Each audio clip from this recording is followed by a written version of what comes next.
All right, good morning. Good morning. I know I'm not Rodney. Sorry to disappoint you. Got me Wednesday and now Sunday. Is that what all the long faces are? Or are we tired from the spring forward? We'll give a couple minutes left for people to trickle in. I know some people keep trickling in. I was just checking in with Greer. She's on her way back from Dallas. She's visiting some friends for their church in the morning, but keep her in your prayers as she's traveling back from Dallas this morning after their services. But then she'll be back with me, and I'll be whole, functional again. All right, so I haven't taught a class here yet. So I have this little thing that I started doing when I first started teaching. I first started teaching in a middle school class. And then I transitioned into high school classes and then adult classes, but I always carried one tradition with me, and that's because I started this middle school class and high school classes on Sunday mornings. And so usually they start teachers out on Wednesdays. It's a little bit easier, you just got to corral the kids a little bit because they're all hyped up from school and the week and everything. But they started me out on Sunday mornings, and so I had to do something to get them talking because middle school and high school kids, they take a little while to wake up. And so they're used to sleeping in, they used to be a little groggy, so I had to do something to get them to participate a little bit and start talking. So what I started doing was I would go around the room and I'd say, hey, tell me one thing you're looking forward to this week. We'll start something off positive. We'll start getting them talking. That way they participate more in Bible class because I lead by a facilitation method. I want people to engage and talk with me, and that's how I like to do it because I believe we learn best from talking with people. And so we'll do that this morning. I know we have a bigger group usually, but I'm going to try and get 3 responses out of people. Whoa, how's this thing work? Ooh, fancy. So I'm going to try and get 3 responses. So I want 3 people to tell me what they're looking forward to in the week coming up. Something that's going on that's really good in their lives, or that they want to share, that they're looking forward to, something happening positive in their life. So give me 3. Yeah. Well, I'm looking forward to being able to sleep in a little bit because I'm on spring break, but I also am looking forward to getting some spring cleaning done in my house that I've been putting off for so long. Oh yeah, the literal term, spring break, spring cleaning, right? That's awesome. Yeah. I'm gonna try to get teach the Bible class for students.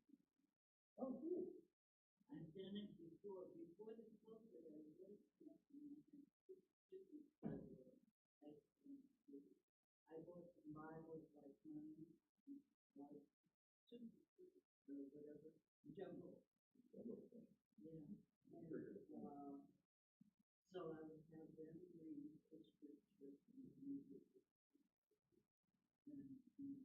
And I had great stories, even though they had to send the Bible all their life.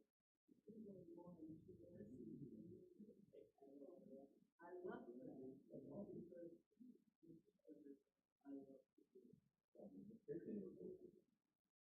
All right, at least one more.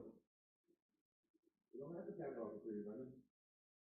Looking forward to being off for a week. There you go. There you go. Makes sense, Anyway, how I want to do right now.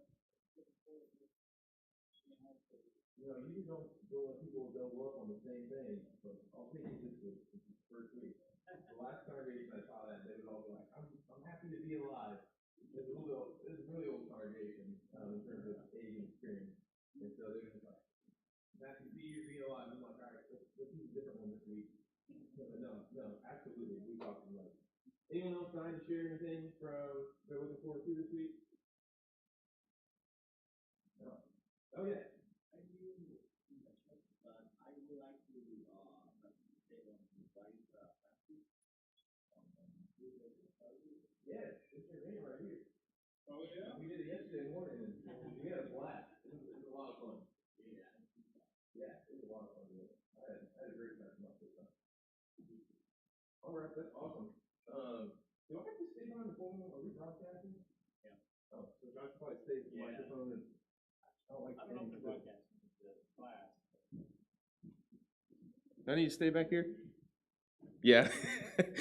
My bad for anyone online that can't hear me. I like to move around.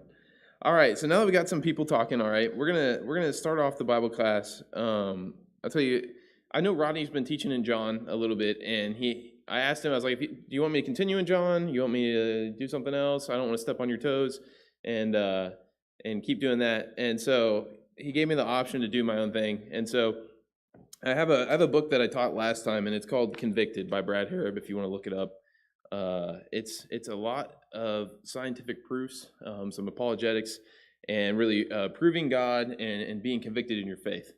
And it's a really good book to solidify some of those beliefs that you have and being truly convicted in your faith. And so I pull a little bit of excerpt out of that, and so we're gonna talk about that today. And why prove? Why the Bible? Why God? You know, what is proving that to us? What is convicting us in our faith? Are we just here? Are we just sitting here, going through the motions on Sundays and just listening and everything? Are we truly convicted? And I want to solicit to you guys, what does it mean to be truly convicted in something? Anyone have any ideas? What does convicted mean to you? Yeah, Trudy. Putting your whole heart. Yeah, that's a great way. Putting your whole heart into it is what Trudy said.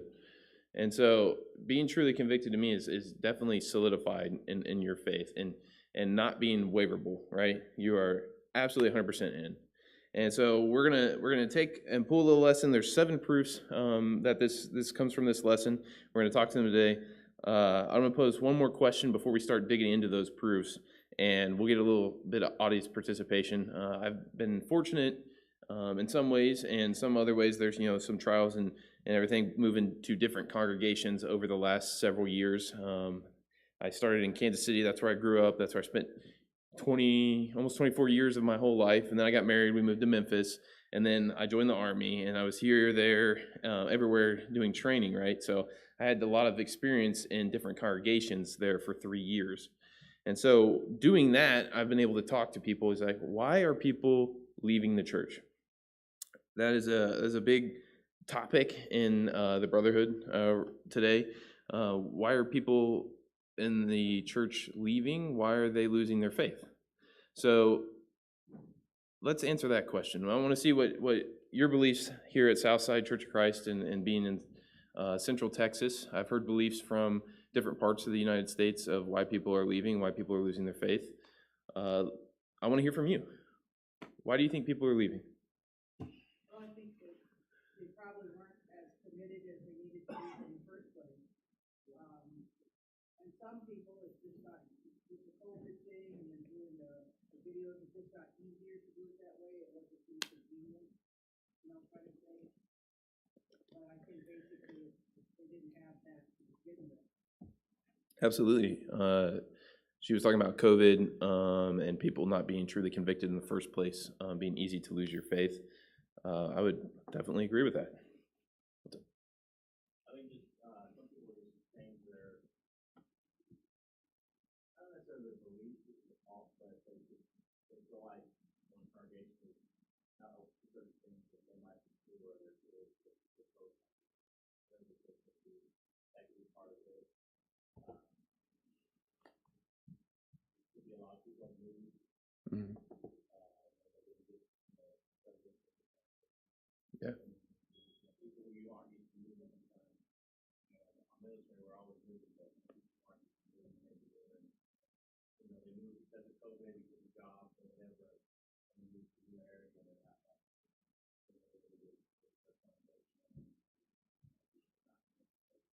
Absolutely. Not being truly convicted. Yeah.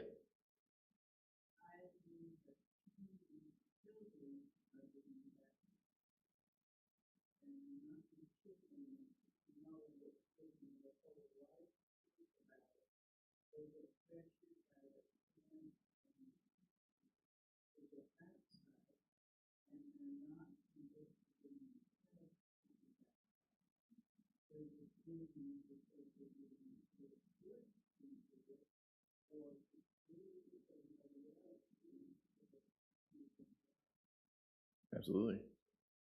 Yeah. Yeah.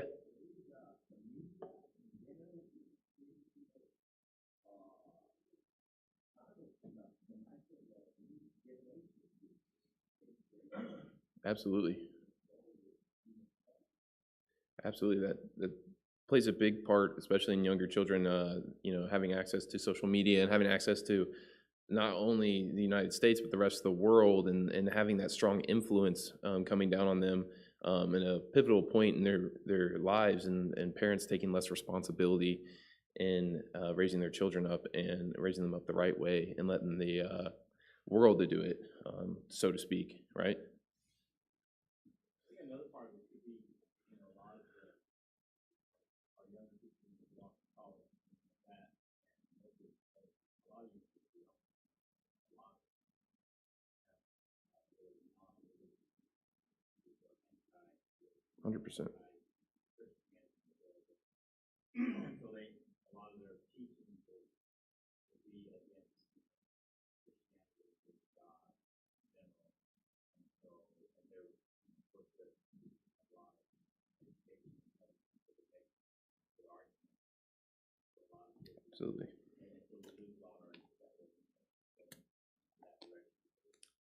Maybe they were grounded, but they weren't super strong in their faith, and so when they make an argument, they don't have the answer to,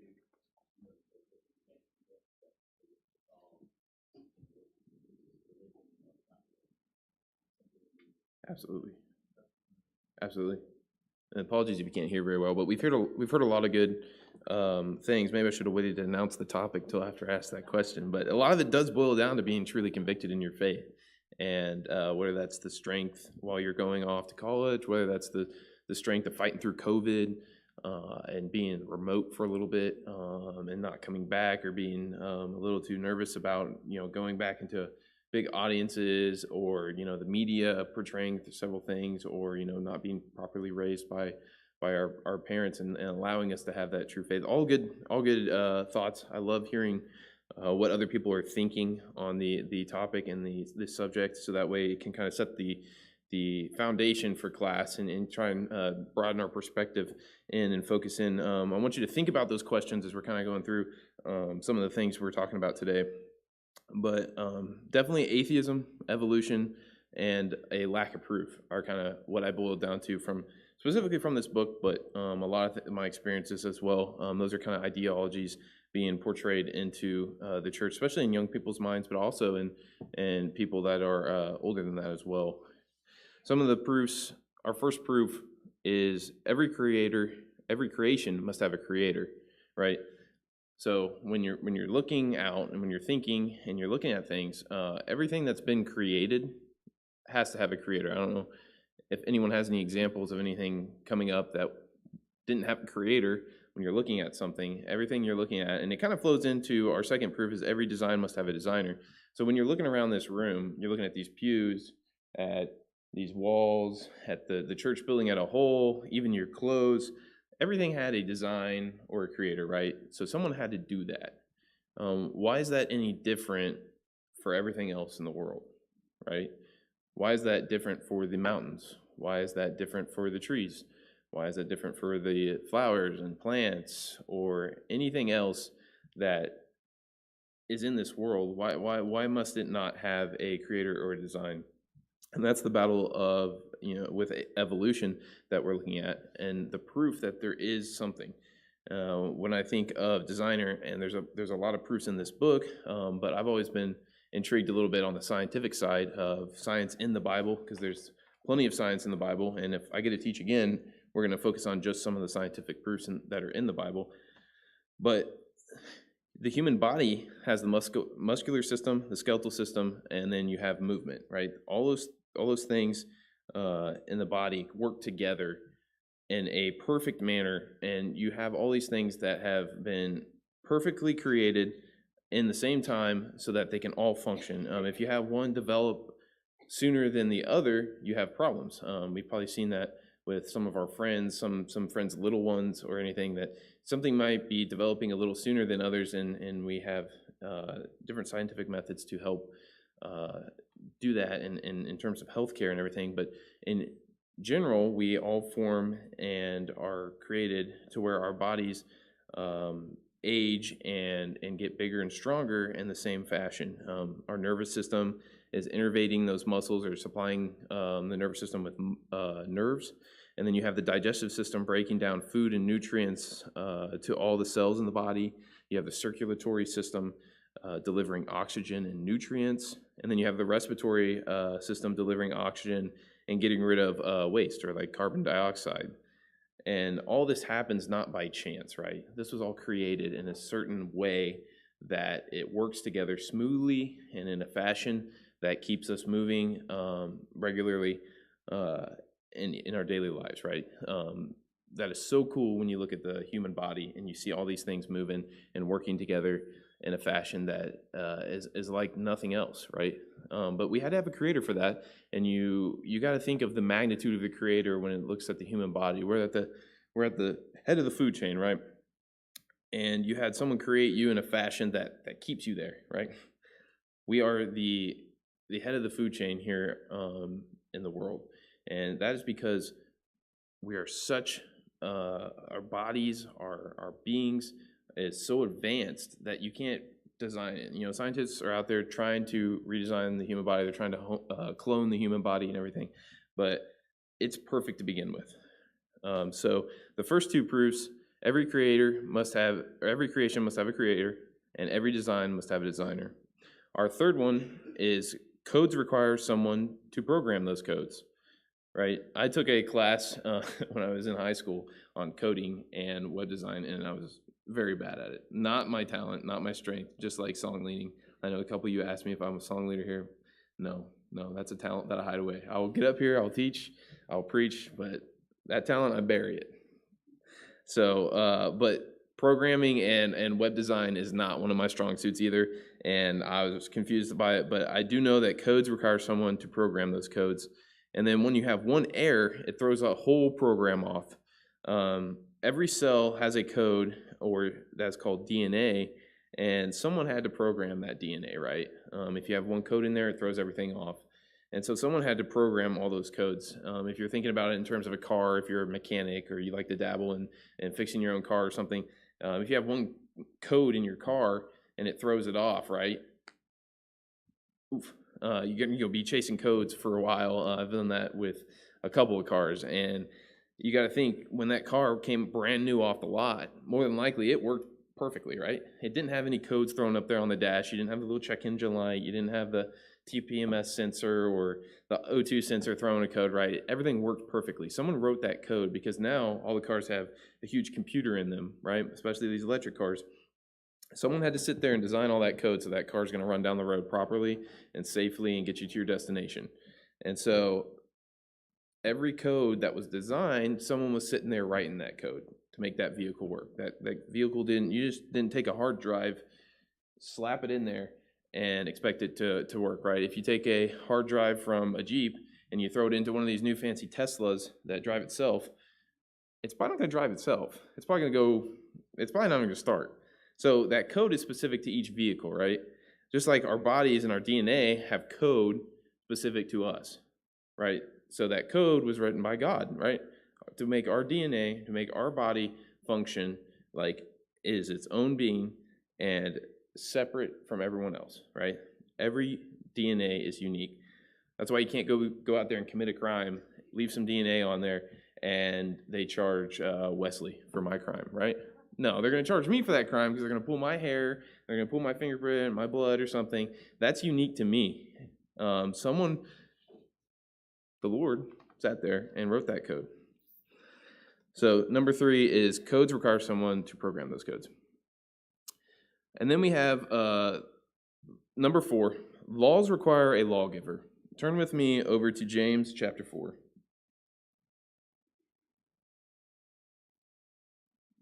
James chapter 4 and in verse 12. There's one lawgiver who is able to save and to destroy. Who art thou that judgest another? Right? There's one lawgiver. It tells us right there.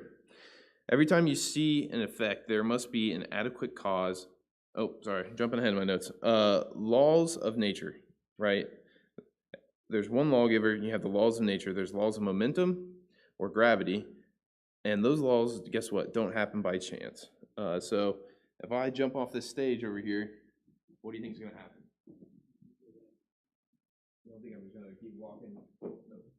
gravity rules, right? I'm not going to change that at all. You know, I'm a big guy, right? You got 240 pounds right here. You're not stopping it midair, right? If I go running, stop. It takes me a second to stop right now. Stop calming down. Now I can probably do that at that speed. But the laws of momentum keep me going, right? When you have a car and you're going, well, most people go 85 down this highway right here. If you're going right and you slam on the brakes, do you stop right then and there? No. Depending on how good your brakes are, it might take a few hundred feet, right? Sorry, I gotta stay behind the podium. I was getting excited. Laws of momentum are always going to be there, right? Laws of gravity are always going to be there. That's what God put in place from the beginning. Every law requires a lawgiver, and the Lord was that lawgiver, putting those scientific laws into place. So you're never going to defy those for any reason, right? Those were established long ago. We found out about them long ago, and by found out, you just had a scientist. Everyone knows their name. They sat there and they wrote it down, right? They found that. They took the time. They took all the hypotheses, all the testing, and chose it. But those laws have been there ever since creation. And we saw in James, every law, there's one lawgiver, right? Moving on to number 5. Sorry, we're doing some rapid time. We talked a lot at the beginning, so we're going to rapid through these, and then we can go back. But number 5 is the law of cause and effect. And this is one of my favorite ones to talk about. This is one of those laws again, right? And this is one that does not interchange as well. This is always going to be here. But every time you see an effect, there must be an adequate cause that made that effect, right?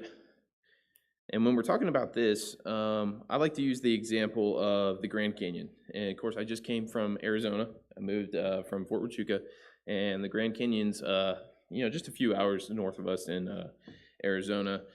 And when you look at it and the magnitude that the Grand Canyon is, what do you think caused that, right? Of course, we know that there was a huge flood that caused that, right? That is an adequate cause to that effect. Excuse me. What is not an adequate cause to that effect? Well, my dog likes to dig in the backyard, right? He sits there and he makes holes, and I have to go fill those holes. He's a little, probably would stand about this tall on the board right here. He's a little Labradoodle. He's about a medium size, right? 45 pounds. Do you think he is able to go there in Arizona and sit there and dig and make the Grand Canyon? No, that would take a long, long time and a lot more Labradoodles. That is not an adequate cause to the effect of the Grand Canyon, right?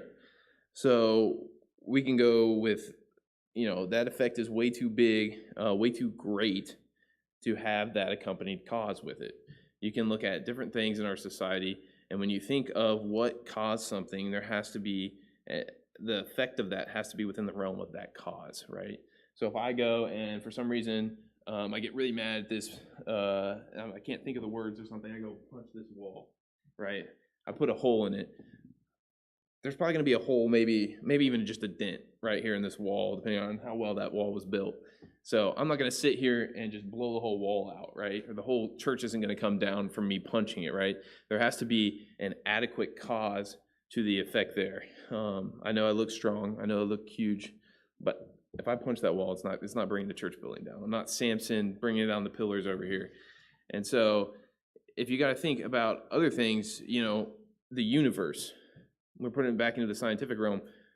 What caused the universe? I know combating a little bit of atheism, a little bit of evolution here in terms of proofs. What caused the universe, right? For us, putting it in a creationalistic perspective, it's easy for us to say, oh, God created the universe, right? The same God that developed all the muscular systems, the skeletal systems, the circulatory systems, the respiratory system that we just talked about, seeing that design and that creation, it's easy for us to say, oh, God easily could have created that. We see the mountains, we see the beaches here, the beauty of this world, like, oh, easy, he created the whole universe. And yes, but we have to, again, prove those things. God is also a spirit outside of the laws and cause and effect, because you could go and you could, when you run into people and you're talking about this, they're like, well, what caused God, right? Well, God's a spirit. He's outside of the laws of cause and effect. And that itself is remarkable, right? So when he's creating things, you can't think of it in perspective like us sitting here on earth creating things, carving things out of wood, um, you know, building a car, whatever you do that when you create or design something, maybe you paint, maybe you're a cook and you build these beautiful skillets of just a ribeye steak and you put a little garnish on it and everything, and it's a piece of art, right? I would view that as a piece of art and everything, but when you're thinking of God and Him designing something, He is a spirit and that is outside the laws of cause and effect. For every material effect, that's us here. There must be an adequate cause that existed prior to it, right? That's what we just talked about. That's talking about material effects. In terms of the universe, that is outside of the material effects there. I don't cause a tidal wave when I jump into pools, right? We leave that with the exact last example of cause and effect. But when I jump in a pool, I know I look really big, but I don't cause this tidal wave that takes out half a continent, right? There's an adequate cause and effect there. There's an adequate material cause and effect. It's not just throwing that out there and jumping in it, and now there's a new Grand Canyon because of a flood because I jumped in a pool. So we got to think of those things, and I know we're not diving super deep into these because we don't have a whole class, and it's sometimes it's hard to design one class because you want to go into depth about one thing, and then you're like, oh, I'll hit that next week and next week. But just filling in, it's hard to go in depth. But I'm going to leave you here with some of these verses, and unfortunately, we don't have time to read these. But if you want to write these down, Isaiah 44 verse 6, Isaiah 48 verse 12, Psalms 90 verse 2. Proverbs 8:23, John 17:5, John 17:24, Ephesians 1:4, 1 Peter 1:20, 2 Timothy 1:9, and then it's really a whole lot in Revelation. Revelation 1:8, 22:13, 21:6-7, and Revelation 1:17-18. But you can see some of these proofs in the laws of cause and effect and good biblical examples of what I've been talking about here and putting that into perspective. So if you want to go and read those on your own, that'd be great because unfortunately we don't have time to hit all those verses today. Still got 15 minutes. I was told 10. So maybe we'll go back and hit those, but I want to make sure you have the full picture. So law number 6, we got the existence of morals, right? The moral code being right and wrong. So we have the choices to do the right thing and the wrong thing. If you hear my lesson on Wednesday, we have hard choices, right? Well, now we're going to throw in moral code to the hard choices. So even atheists believe that certain behaviors are wrong, right? Even people that are non-believers or choose not to believe or that are agnostic and not uncertain of what they want to believe. When you think of people that are not religious or simply in a world of their own being, their own self-desire, they even have agreements that behaviors are wrong. So when you think about pretty heinous crimes like rape, murder, pedophiles or something, we all can agree, whether your religious code, that usually those things are wrong, right? We don't have any problem arguing with those people outside of the religious world, outside of our faith, that those things are wrong. If you do, that person might be a little shaky because it's a common ground that those heinous crimes are wrong. So there is a moral code of right and wrong, but where do we get our standard from, right? Where do we get our standard from? Well, it's the Bible right here. That's where we can get our moral standard from, and that is the oldest form of moral and standards because we have it right from the beginning of what is right and wrong. If I don't believe in God, that means my standard comes from where? Yeah, myself, Satan, someone else. That's a problem though, isn't it? Right? Because if my moral code is coming from myself, it can be whatever it wants to be, right? Yeah. And that's a dangerous thing. That's when we start going the wrong path. And so, when man has to decide, you can think of some times in serious past where their moral code and their leadership led people astray. You can think of people like Hitler. There's certain people in of other religious beliefs, maybe Islamic beliefs, that are extremist in their side, that might be having a different moral compass, thinking some things are right, and then you might agree or not agree with our president, where their moral compass is taking the entire United States. When people decide their own moral compass, and especially when they're in leadership roles, that's where we have dangerous things, because we need to turn to the Bible, and that needs to be our moral compass, right? I've seen and read articles that people have put out there and saying, how can there be any other morals other than the Bible, right? Because that is the foundation of our society for the longest period of time. When you look back 2,000 years, 4,000 years, 6,000 years to the creation, and when the Bible, in the middle of all that, was being formed, that's our existence of morals. That is our compass. This is what points our life in our daily fashion, right? Each and every day, we should be looking to the Bible for our existence of morals. Man has adopted God's unchanging standard for right and wrong. Let's turn over and let's read Malachi 3, verse 6.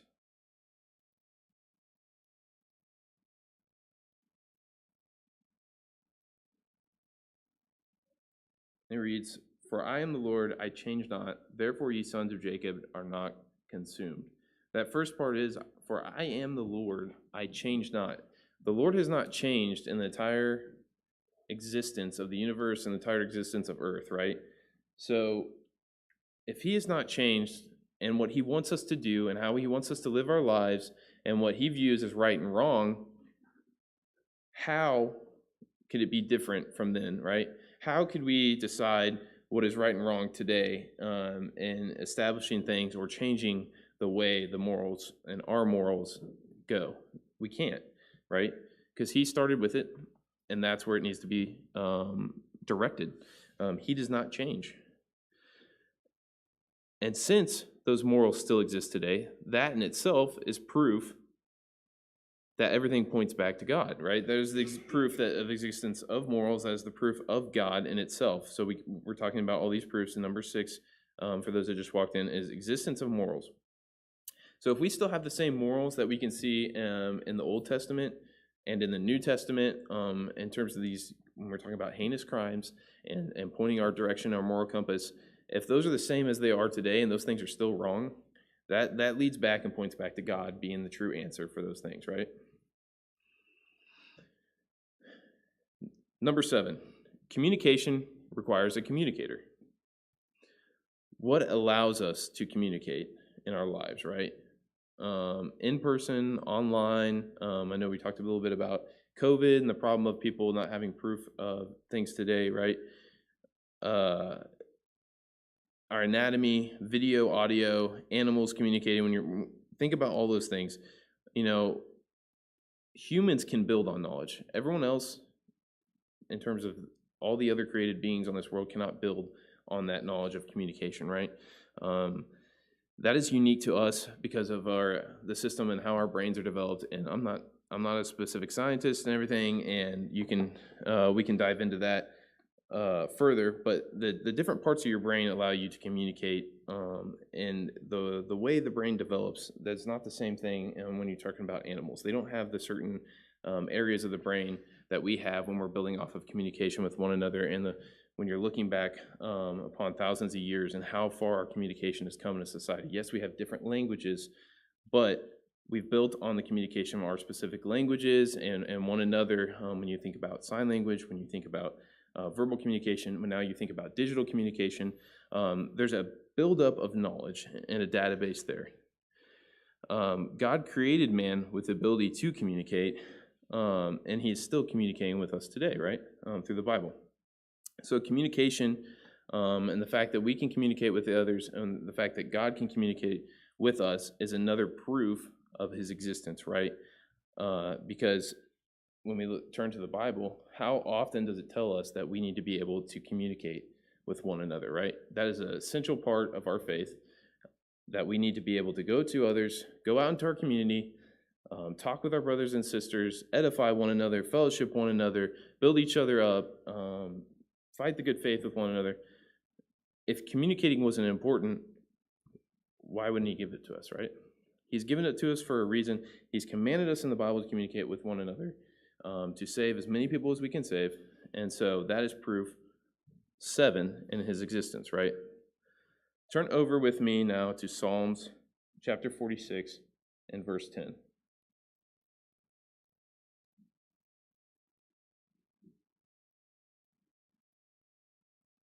Psalms chapter 46 and in verse 10. Be still and know that I am God. I will be exalted among the heathen. I will be exalted in the earth. The first part again, be still and know that I am God. So as we think about proving him, the ultimate factor in everything when we're talking about this is be still and know that I am God. So when you're thinking about all these scientific proofs, and I know we fired through a lot of them, and there's probably a ton of questions out there on there. I have questions every time I go over this, and when I was reading this book, the ultimate thing that we need to know and have in the back of our mind whenever we're going over these things is be still and know that I am God. If that's in the background that we know and we are confident, the first part of this verse means being confident in knowing that I am God, right? That is what that be still is boiling down to, is be confident in the fact that you know I am God, and all these questions will fall into place, right? If that is leading our everyday life, then we can answer these questions and we can combat and we can go talk to people about the proof of his existence that much easier, right? So let me ask everyone again, what is your conviction, right? How do you know that God is here? How do you know that you have that proof? I know we've gone over we've glazed over some scientific proofs that we have here in my notes. What is boiling down to your conviction? Yeah, Trudy?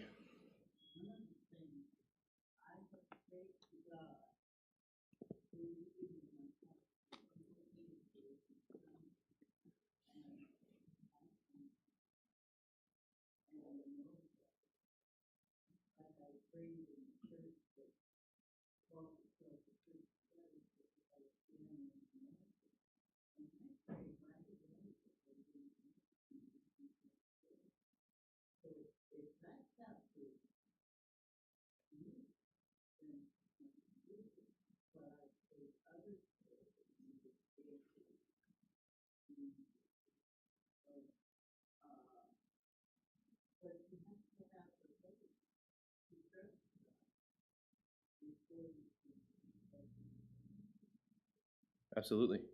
That's part of that be still and know that we just talked about in Psalms. You have to trust, you have to have the faith. What else? Yeah.